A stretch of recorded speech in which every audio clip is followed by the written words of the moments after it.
Well, Michael and Kat, welcome today. Appreciate you being here, and we look forward to anyone else who will be joining.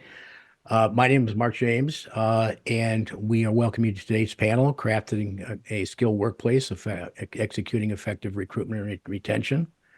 Employee productivity, engagement, and skill sets determine a company's success.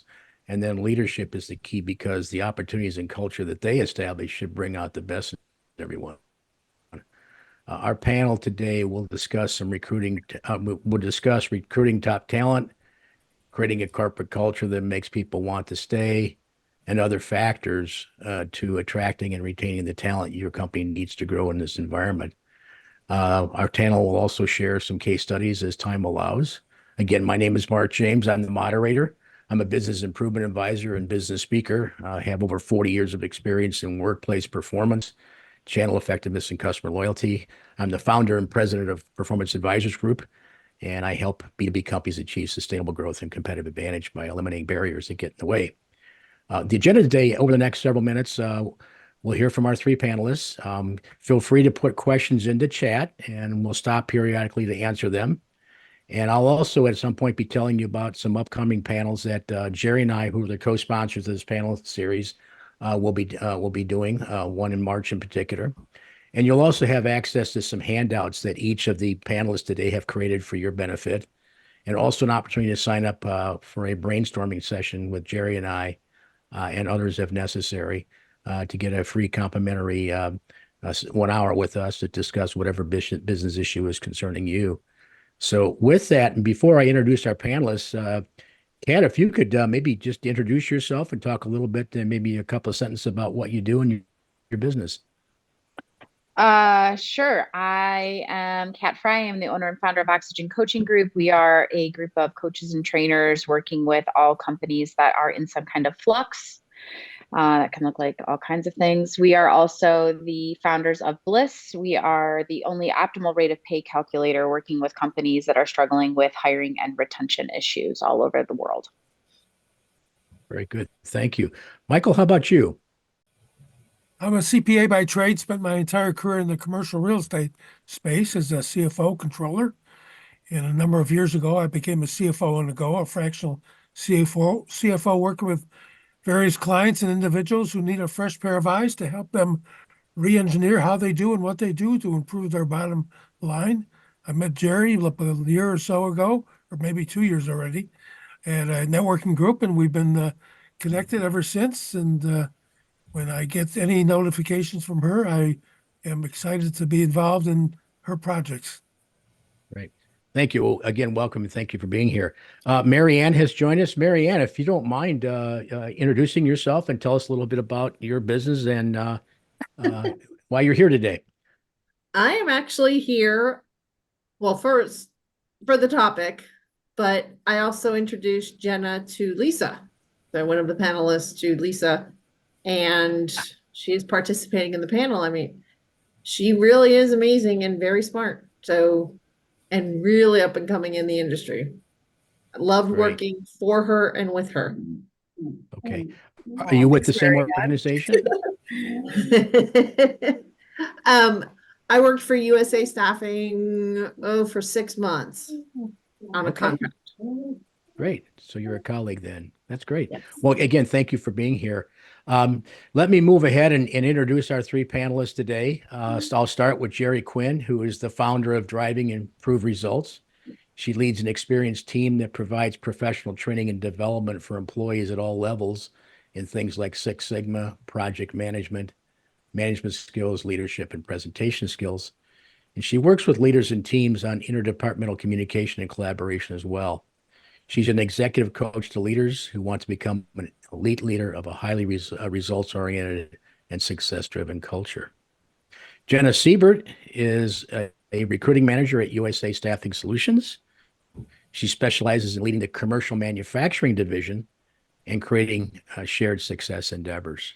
She's got a strong HR educational background, so she understands the challenges that HR departments face. Her mission is to streamline the hiring process, alleviate stress, and create impactful business solutions for her clients. And also, please meet our third panelist, Lisa D. She's a mindset coach and the owner of Boundless Potential Coaching. She uses her over 25 years of experience in multiple business settings to help teams and individuals address frustration and dissatisfaction, understand interpersonal team challenges, and lead with confidence. With her help, clients get to the root cause of their problems, shift beliefs that do not serve them, and achieve big goals that they didn't think were possible. Lisa is a certified coach and consultant through the Proctor Gallagher Institute. So, panelists, thank you for being here today. And we have one other person that's just joined us, Vito. Vito, welcome. Thank you, Mark. We're just going through introductions. I just introduced the panel. If you could introduce yourself real quickly. Hi, I'm Vito And Mazza, and I am a long-lost friend of Jeri Quinn's. Good to see you, And- Vita. Same here, Jeri. And I help business owners who need to be paid work with Kinnem. And I'm sorry about the mix-up here, but I did see now your email, Jeri, and came on the right link. So thank you Yeah. very much. Thanks, Mark. no And we're worries. sorry that Eventbrite kind of screwed things Screwed up up. and sent Yep. out the wrong link. So Right. I'm They're glad not that perfect. the email got through. Wow. Well, we're glad you're all here. As a way to set the stage for our panel discussion with our three panelists today, we're going to focus on the questions and discussion around manufacturing, construction, machinery, and the automotive businesses. However, I think a lot of what we're going to discuss is sort of timeless and also can apply to a lot of different industries. I'm going to set up the first question that I'll ask of the same question of each of our panelists in turn, and then I'll ask each one of them a follow-up question to sort of get our questioning and discussion started here. So here's the question for each of you as a panelist. Suppose you were asked by the leader of a manufacturing, construction, or automotive company, what is your number one recommendation for achieving a highly crafted workforce for their business? And Jennah, I'm going to start with you. Lovely. How would you answer that question?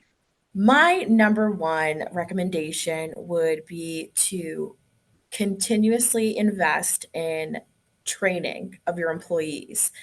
When you are working with, manufacturing, automotive, whatever the industry is, there's so many new skill sets that constantly need to be changed or updated or learned.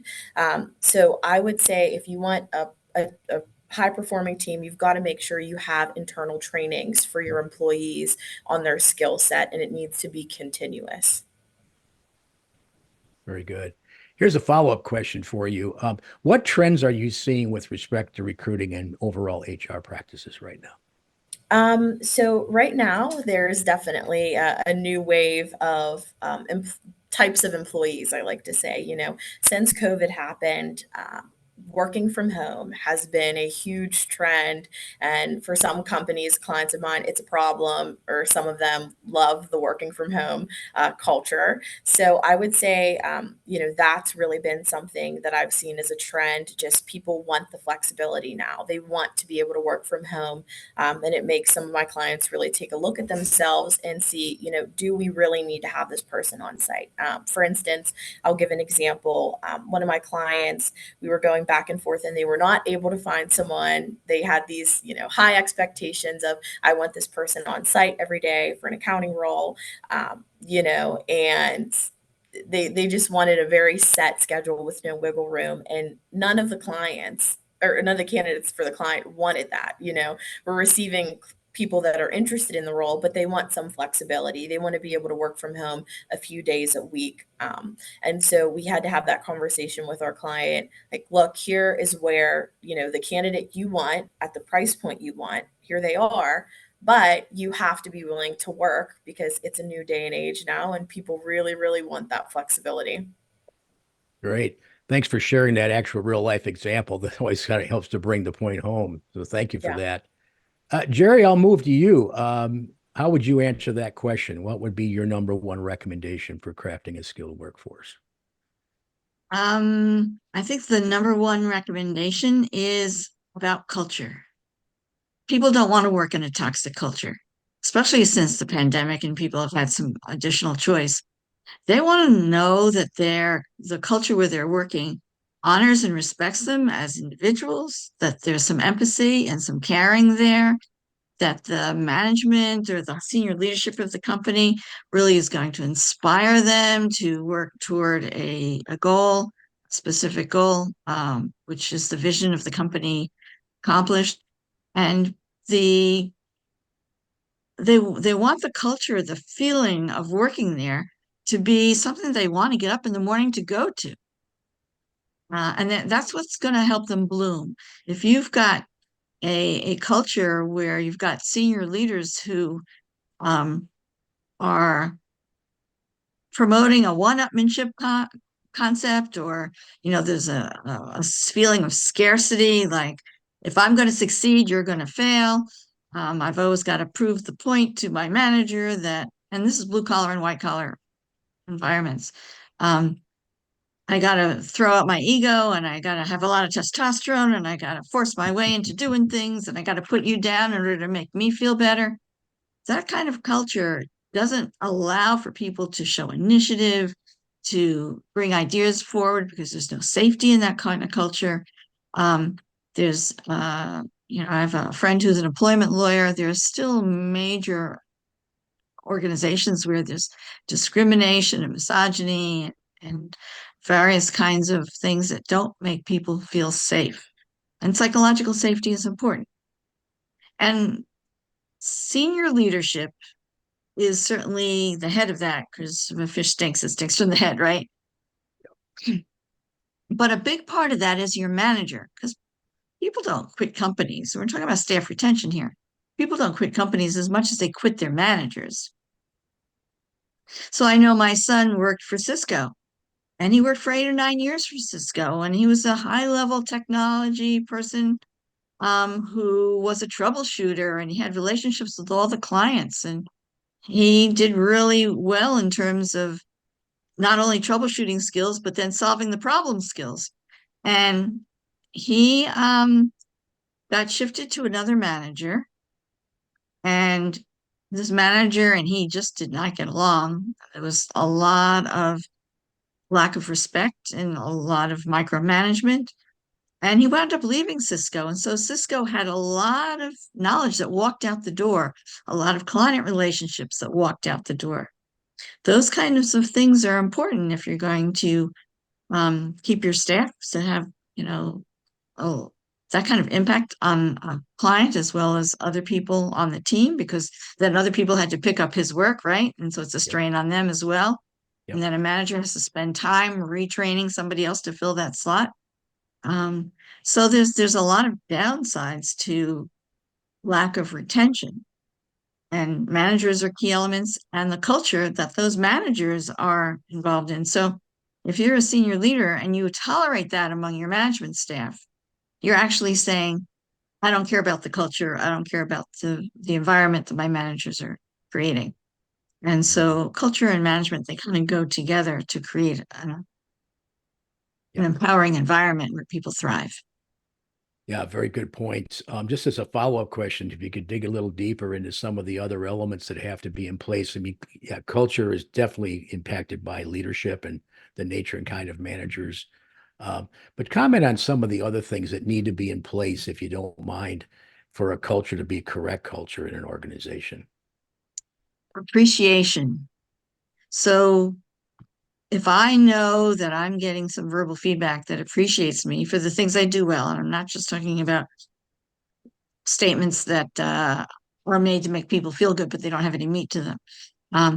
But appreciation for a job well done, when a job is well done, goes a long way to getting to achieving employee loyalty. And the other thing that I think is important is top talent goes where top talent already is. If you've hired some A players and they're really happy and thriving where they are, they're going to tell all their friends who are also A players to come there and work with them. If they're not thriving, if they don't appreciate the culture, yeah, they might stay for a while, and they might have some quiet quitting going on where they come, but they're not engaged. But they're certainly not telling other A players. They're telling A players to stay away, go somewhere else. Yeah. And so you're not building the kind of superior workforce that's actually going to give you competitive advantage. You want your workforce to give you competitive advantages because all the A players are there and they can't be hired away because the culture is so great and the opportunities for growth are so great. So, you know, It's it not really just builds the on money. itself. It creates momentum. It's not just the money, right, Jeri? It's all Oh, these no. other things. Money has to be there in terms of being, an industry average, and certainly at the lower level, don't offer enough money and people can't live on it, they're never going to choose to work there.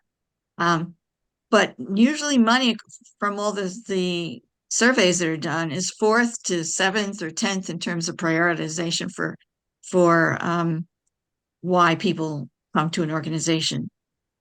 They want, as Jennah mentioned, the opportunity to grow and learn new things. They want a good culture. They want a manager who they know they're going to get along well with, and they want autonomy. They want to be able to make some of their own decisions. That's where a coaching manager is really great, because a coaching manager encourages people, to make their own decisions, to develop some critical thinking, to show initiative, to be creative, to find resources. And it's great for a manager, because then the manager can then do some strategizing, and the manager can then move up, and then the employee who's being trained can move up. So the whole point of a manager is to train somebody, take over their role, so that then they're free to move up in the company. And the whole point of leaders is your main job as a leader is to develop other leaders. And that's been part of leadership philosophy for a long time. You make a good point. Something you mentioned a moment ago, and it popped into my head. I had an experience about the marketplace. Your brand and image in the marketplace. Most people think about it from a customer standpoint, but there's also a brand and image in your marketplace, or where you're located, among potential employees or people that know what it's like to work there.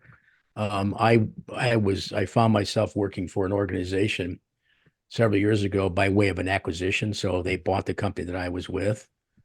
And one of the things that I learned very quickly is that this particular, it was a major city in the United States. I won't say which city, but major city in the United States. They had a reputation in the local market as being the employer of last resort in that marketplace.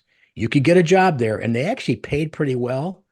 But there were a lot of other things, to your point, Vito, beyond the pay, that came into play. I mean, and I found out firsthand, underneath this thin, nice veneer of niceness, there was an ugly environment, and the culture was such that no wonder that the employer had that image in the marketplace. I'm going to switch over to Lisa. Lisa, I'm sure you have some things to build on here, but let's start by, how would you answer? What would be your number one recommendation for building a crafted workplace or workforce?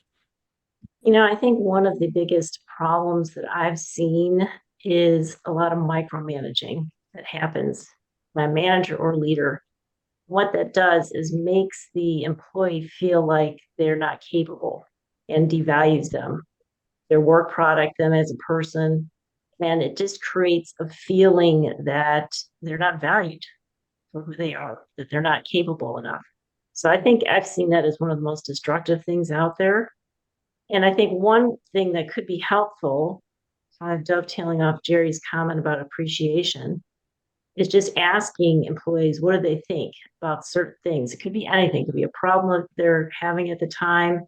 It could be a new benefit that's rolled out. It's just showing that you care about their opinion, that it matters, that they feel like they can contribute something to a solution, that they're just, an important part of the organization. And when you ask, those things, you definitely want to be genuine. To your point, Mark, that thin veneer, people can sense when you're not authentic, when you're not genuine, and it really throws you in the other direction. It makes it 10 times worse than if you never said anything.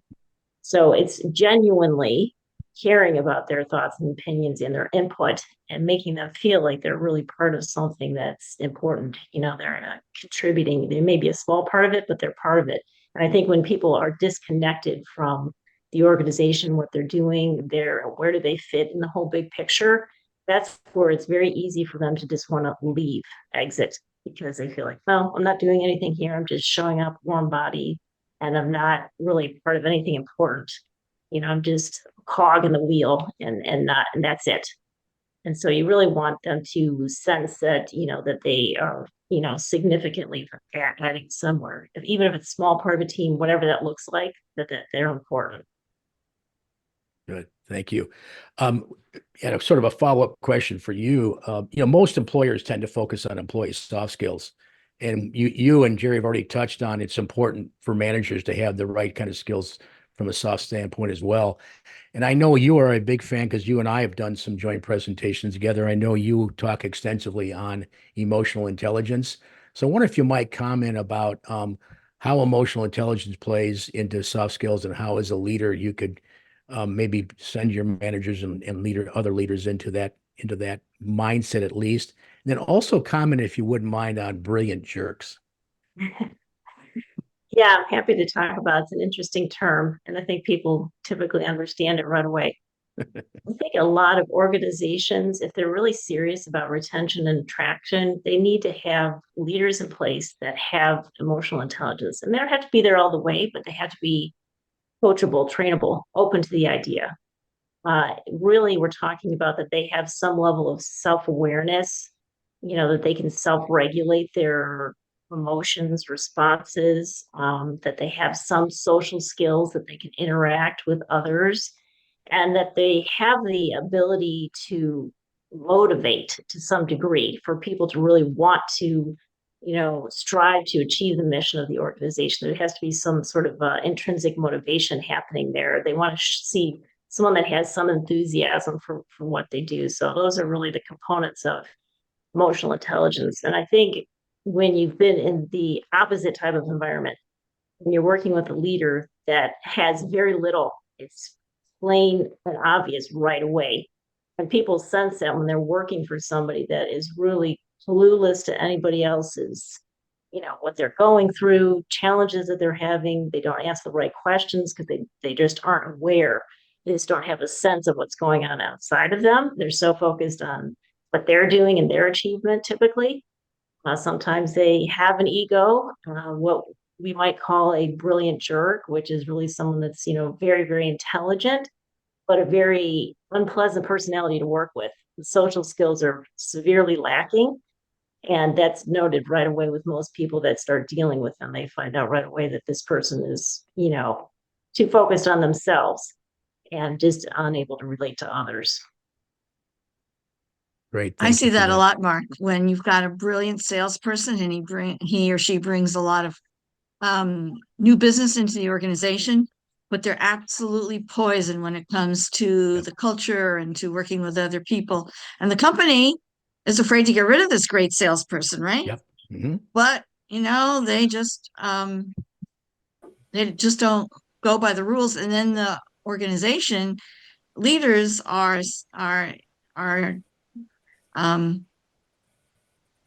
they're caught in a tough place, because if they don't let this person go, that it means that all their values don't hold any water, and they're speaking out of both sides of their mouth, and they're destroying trust with the rest of the workforce. And so it's a tough decision, but you kind of have to go with what's going to be best for the long-term future of the company. Yeah, that's Yeah. absolutely an issue. I think that I see very heavily in the manufacturing world, right? You have these individuals that maybe worked their way up through the company, and now they're in a senior leadership role, but they've never been trained on how to be in a senior leadership role, how to manage people. And then you just see the complete breakdown. And Jeri, that goes back to what you were saying about the culture, and then people don't want to come to work. They feel like it's not a great environment. And it just kind of trickles down. But I think that's a big issue and kind of goes back to making sure you are focusing on, if you have someone and you see them potential for them to be in a certain role, you really need to train your people internally and have those conversations. I don't want to Shanghai your conversation here, but I literally have coached on this for the last 2 days. I think that's the definition of, if you can't fire them, promote them. And it's talking directly to the conversation about forcing someone into a role they don't want to be in. You know, I mean, coming out of the manufacturing space, it's very unique that I am trained as an engineer and living in the manufacturing space. But I think that there's a huge miss in the conversation here. And obviously, you guys can speak to this, but there sometimes takes an egotistical employee to deal with the egotistical customer. And I think if you make a very broad, sweeping comment like, hey, we don't want these staff members, sometimes you got to have those staff members to deal with those customers, because if the customer, obviously there's a component here where you want to fire the customer sometimes, and that's okay if that's your business model as well. But it takes, in my experience, a wide type of staffing to deal with a wide type of customer, you know. And while we don't want somebody to be a jerk, you need all of the types of employees to deal with all of the types of customers, especially when we're talking in a very trade-like environment like you guys have prepped this panel for. Yeah, So I had an IT company for a while. I'm sorry, Jen, if I cut you off. No, go ahead. And so one of our values in this company, you know, in my company, was we treat each other with respect and kindness.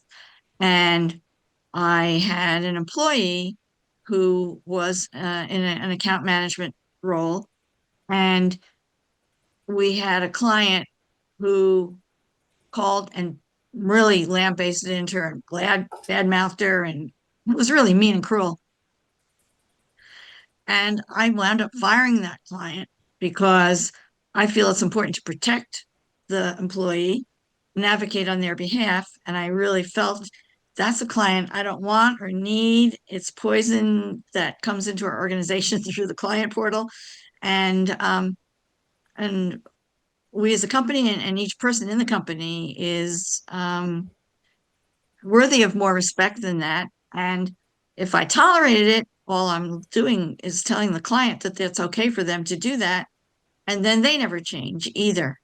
So I really like what you said about you can fire the employee, fire the client, because I think in many cases, that's exactly what might be best. So thanks for bringing that up, Kat.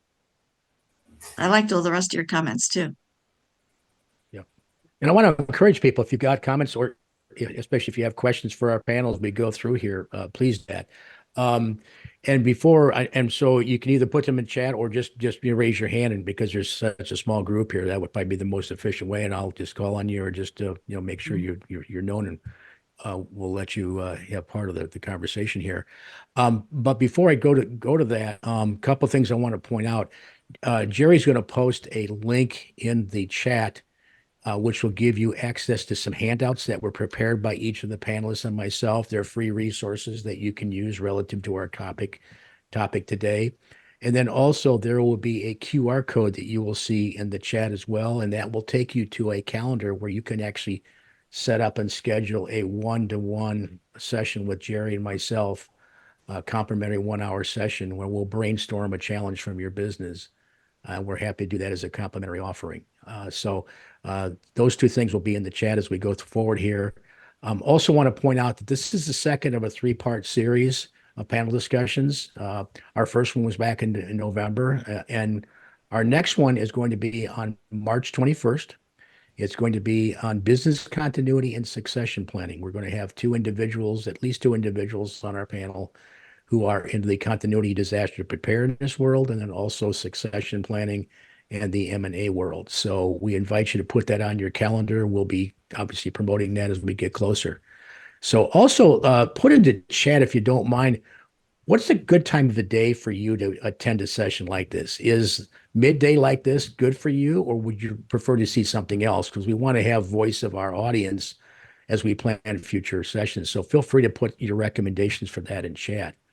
So I have some other questions for the panel, but I want to defer to our audience here. Does anyone else have a question, any of our panelists at this point? And also, Mark, I had cut off Jennah, so Jennah might have a comment as well. Oh, I'm sorry. Yes. Sorry, Jennah, go ahead. No, you're completely fine. I was just going to speak to what Kat was saying about, obviously, the issue of, someone acting a certain way and having a certain client, and they could deal with that client accordingly. I think, yeah, there's always, a need. I'm in manufacturing, oil and gas. So there's going to be certain kind of people and individuals that are in leadership roles that you have to deal with. It's non-negotiable. But making sure you have a person that can handle that individual tactfully, that's kind of more or less what I would think. You don't want someone that's going to be maybe the same exact person cut from the same cloth, but having someone that can have a conversation or a meeting with them and say, hey, listen, this needs to be a respectful conversation. We're not going to get anywhere if this is just you bad mouthing me or my company and vice versa. So just having someone that maybe is tough in a way that can kind of just navigate that situation. And I think that just all goes back to the training that you're offering everyone. Good. Thank you for that. Mark, I had a quick question for Jeri, actually. Yeah, please Yeah. do. Thinking back to the scenario where you mentioned your son and working at Cisco, what solutions do you think could have worked in that situation that either weren't presented or, management didn't see as viable options that maybe could have prevented him from leaving? Something that might have really worked, not just something good on paper, but something workable for both sides. Well, I think I know that he did try to talk to his manager to, make his ideas known, um, and that didn't seem to have any um, positive outcome. I'm not sure if he went to HR to see if HR could be an intermediary and facilitate a discussion. Certainly, if he had said something to HR could have said, well, maybe this manager needs more training, especially if they saw that my son was not the only person who left this manager. Sometimes managers get a reputation for having a lot of turnover in their department, and then that manager needs some training. Was the manager a standout from Cisco? Did Cisco's culture? Um, um, in other words, was this manager an anomaly in an otherwise positive culture? I think in many cases it was. I know he did try to get transferred, and he did get transferred, but then the manager took over that department too. So it really didn't. He felt very thwarted because of that chain of events. Yeah. So in some companies where senior leadership has blind spots, they can really use some executive coaching on emotional intelligence, as you mentioned, and on designing a culture as opposed to having just a default culture of whatever happens, happens. How do we design the culture by hiring the right people, by showing emotional intelligence, by training our managers to abandon this autocratic style of management and make it more of an empowering management style. Does that answer your question? And Yes, maybe you that's a have good some one. ideas of how to, deal with this as well. Yeah, I do think using an outside person, so whether that be HR to start the conversation or maybe whoever that his manager's boss was, to have start that conversation. Sometimes I think that person that his particular manager maybe feels untouchable. And so that's why behavior continues to happen. And not that you want to threaten that person, but just make them aware that, if it's a recurring problem with somebody leaving because of that manager, then it's going to be addressed. It's not something that should continue, and just to make that clear. And that person could be just unaware, or maybe, whatever the reason is that they engage that way with your son.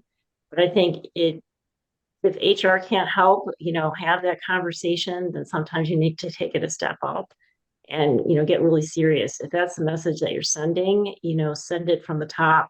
I think that tends to be heard more loudly and clearly. Mm-hmm. Yeah, Vito. You reminded me of a phrase before.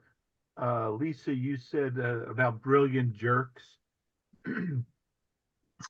uh, 45 years ago, I had a mentor who used to talk about abrasive overachievers.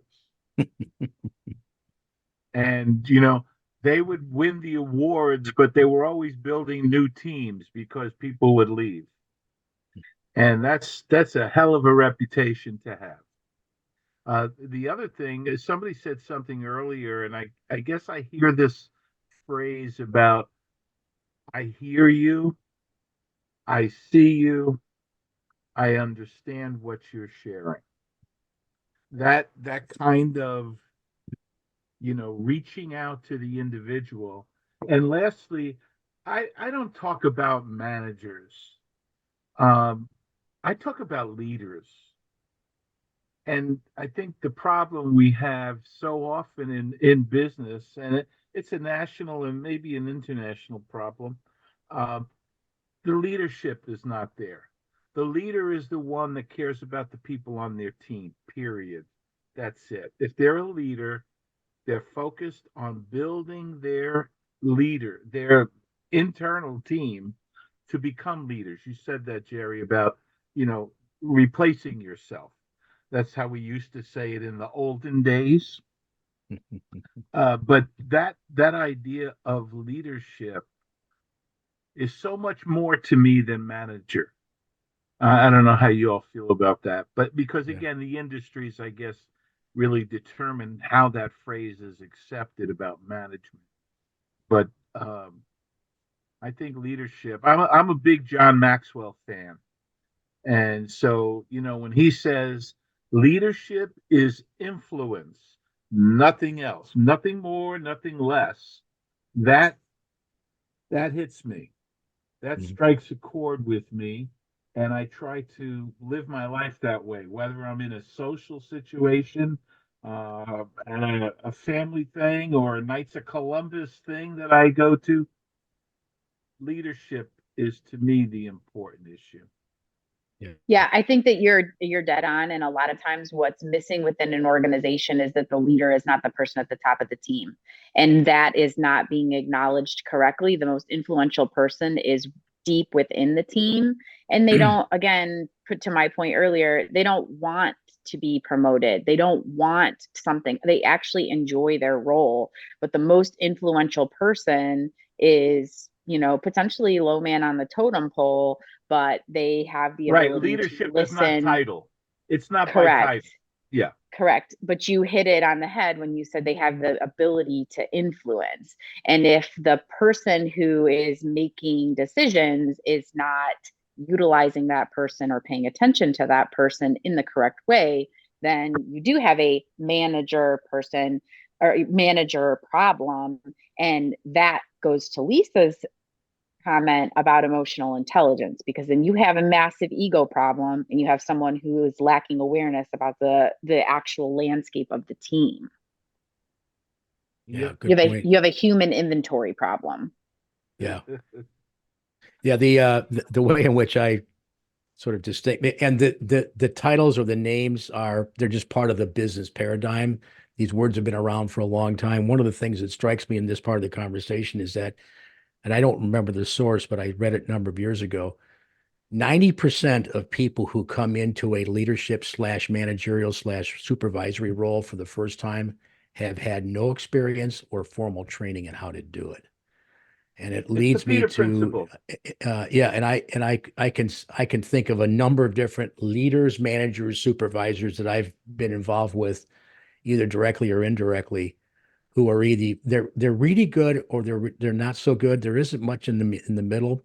The really good ones do some of the things you're talking about. They focus on having influence. They focus on helping their people to be the best they can. Mediocre managers, leaders, and supervisors merely direct traffic. And you can get anybody to direct traffic. So I tell people all the time, if you raise your hand and tell me you want to be the leader, you are automatically disqualified in my eyes. Yeah. Right. I'm looking for the person who's sitting in the back of the room, sitting on their hands, trying desperately not to make eye contact, because you somewhere in your life understand the gravity and the weight of what is about to be put on your shoulders. If you're standing there jumping in front of my face, making, jumping jacks and trying to get my attention because you want to be in charge, you ain't the person. Bye, Felicia. I'm looking for the person in the back who understands the weight and the gravity and doesn't care about anything else, doesn't care about the paycheck, doesn't care about, they might need the paycheck. They potentially need the paycheck more than everybody else sitting in the room, but they're trying not to make eye contact because they're worried about the weight and the gravity and the sleepless nights that are ahead of them. And that's the person I want to promote in some way. Mm-hmm. Yeah. Kat, you made a comment well, it's more of a comment, but I think there's a question embedded in what you put in chat. Could you just tell us what you said there or what your question is? Yeah, so I actually would prefer that maybe the panelists answer, but tell me where you think the actual tactical components come into implementing what you think your answers are here when you're working with a company. Because one of the things that we see when we're working with organizations on hiring and retention is that all of these suggestions that sit out in the marketplace are overhead. They're all theory. Like, where does the rubber meet the road in what you're suggesting so that it's not just overhead and it's not just another theory that's been thrown at the wall? And where does it actually get practical? And where does it actually become something more than just another potential costed overhead? So where are your thoughts on that? Analyst? Yeah, I'm happy to go. So obviously my company, we are in the staffing world.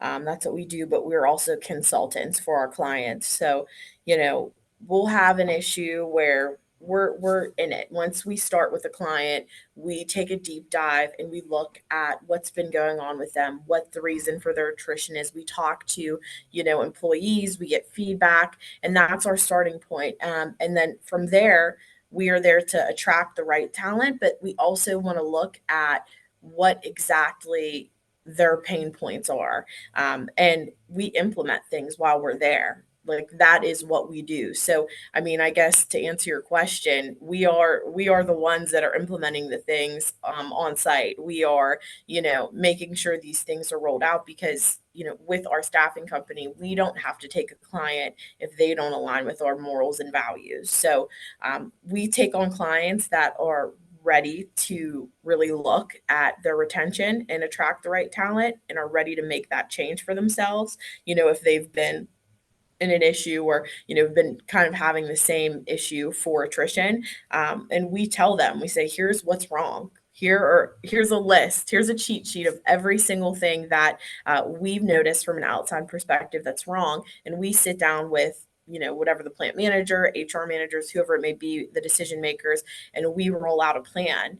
And we check in because some places we have account managers on site. So, we're constantly checking in and reaching back for our employees to make sure everything is going accordingly. And so I guess the real work happens on site by us. It's not theoretical for us. We're there on site, boots on the ground, doing the work. Jeri, Lisa, you want to add? Sure. So Driving Improved Results is a professional training and development organization, and we focus on a number of things, process improvement, as well as leadership and management type skills and a variety of other things. So we really focus on ROI. Our Lean Six Sigma black belts and project management trainers, we're there to work our way out of a job by training staff that's on site. But when we come in, we have case studies of work that we've done for other people. We've done this work for this client, and we saved them $1 million. If you train your staff, and we're all talking about giving staff more opportunities for developing new skills, we will train your staff on how to go from yellow belt to green belt to brown belt to black belt in Six Sigma, and we'll actually help you with some of your own projects as mentors and advisors to the point where you can take over these yourself. And let's see if we can improve the process to the point where we save, to the point where you've saved your company $1 million too. And then in terms of more leadership and management kinds of things, yeah, it's fine to say become an empowering manager, but how do you do that? Well, you do that by having conversations.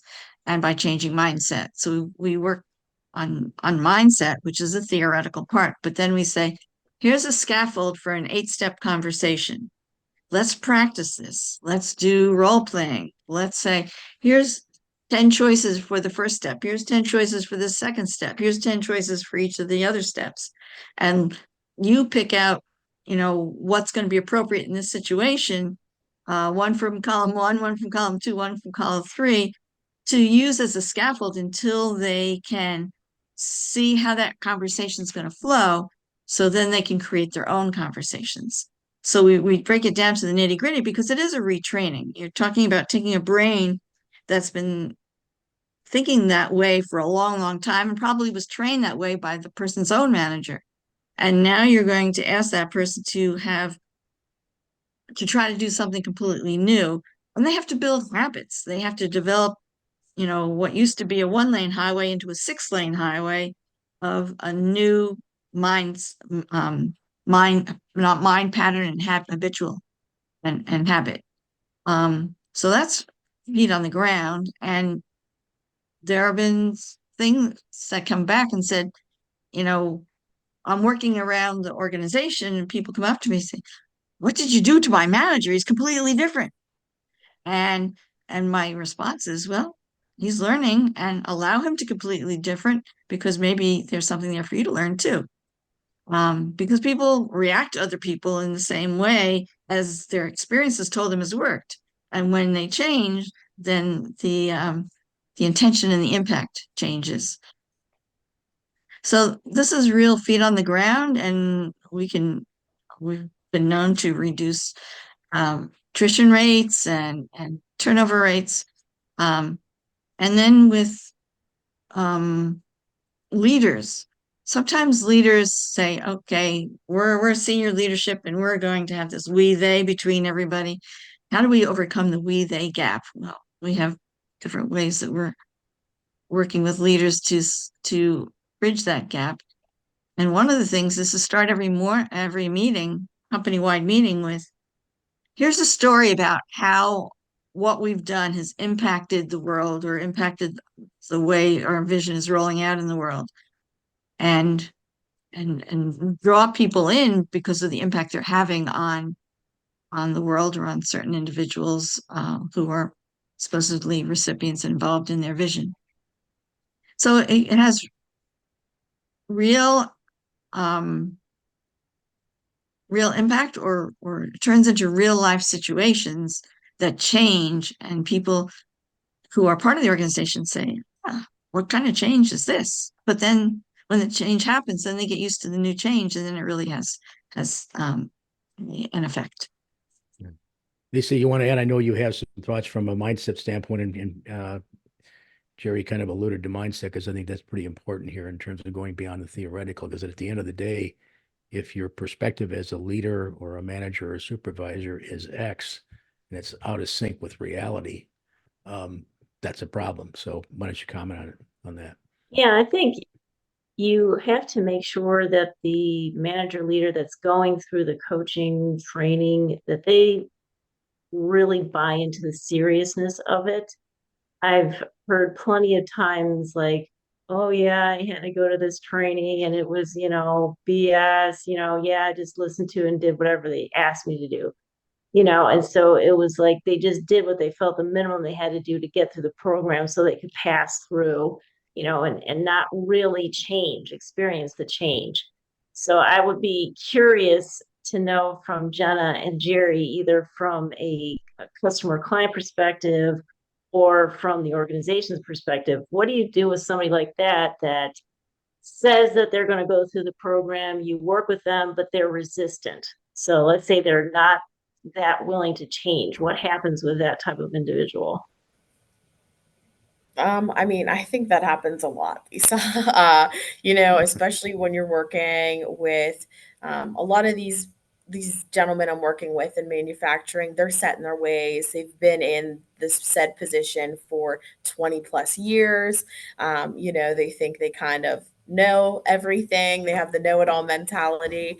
And so for me, I always actually love that because I like a little bit of a challenge. You know, it kind of reminds me of my dad. So I have a soft spot for those kinds of gentlemen. So I go in, and for me, it's really about the relationship building aspect of that, right?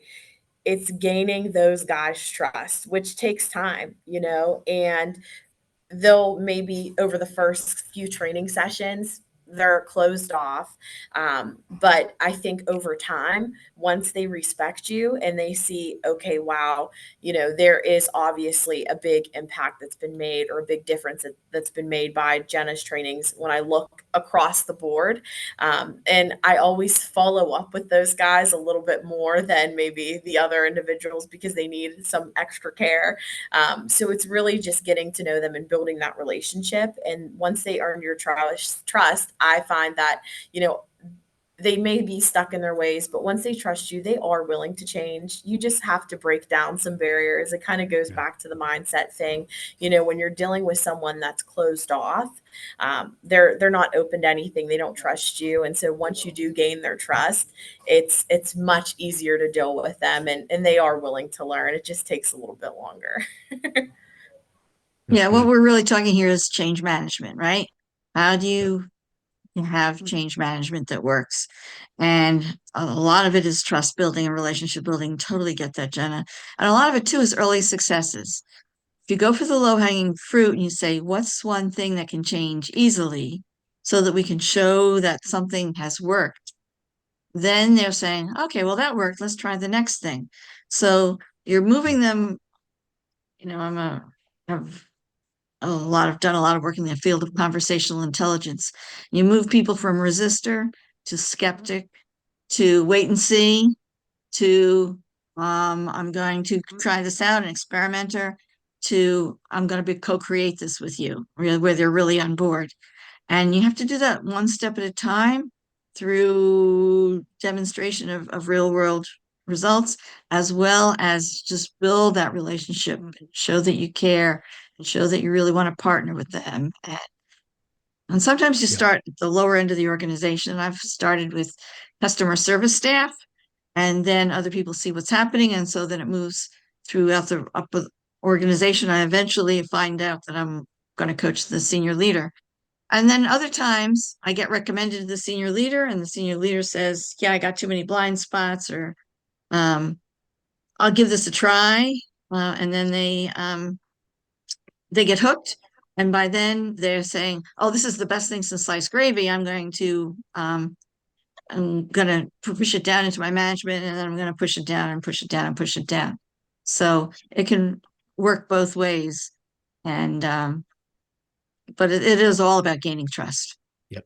Getting trust. And one of the other things when it comes to the change management aspect of this, just a sort of a parting shot for me, because we're up at the top of the hour here and I respect time. But one observation I have is to remember when people and organizations are in change, and for a lot of people in an organization, change triggers a fight or flight response. The key thing is to remember it's not the change itself that people are reacting to. It is a loss or the potential of a loss that they're associating with that change that's causing them to fight or flee it. So one of the ways you deal with change is to make sure that you recognize that what is the loss that they're fearful of or that they're going to experience, because that's how you have to address the resistance to change. If you're not addressing the root cause of why they're fighting or fleeing, your change won't be successful. So we're up at the top of the hour. Panelists, I'll ask if you want to stick around a little bit longer. If anybody else has any questions, if not, this was a fast hour. Yeah. And I want to draw your attention to the QR code I put Yep. into the chat. So if you really would like to talk to us a little bit more, then click on the QR code. It'll bring you up to a calendar of available times. Choose one that works with your schedule, and then you'll talk with Mark and I, and we can brainstorm some challenges or continue the conversation. They were And 50 then bucks. you two can They just came down from the company. It was and then we can bring in Lisa or Jennah as well Yeah, as necessary. on an as needed basis. yeah, if you want to bring one of them in because of their expertise here, let us know when you register, and we'll make sure we accommodate that. So thank you all for your time. We appreciate you being here today, and good questions and commentary. Yeah, this was a great session. Thank So thank you. you. And don't Thanks, forget everybody, for to coming.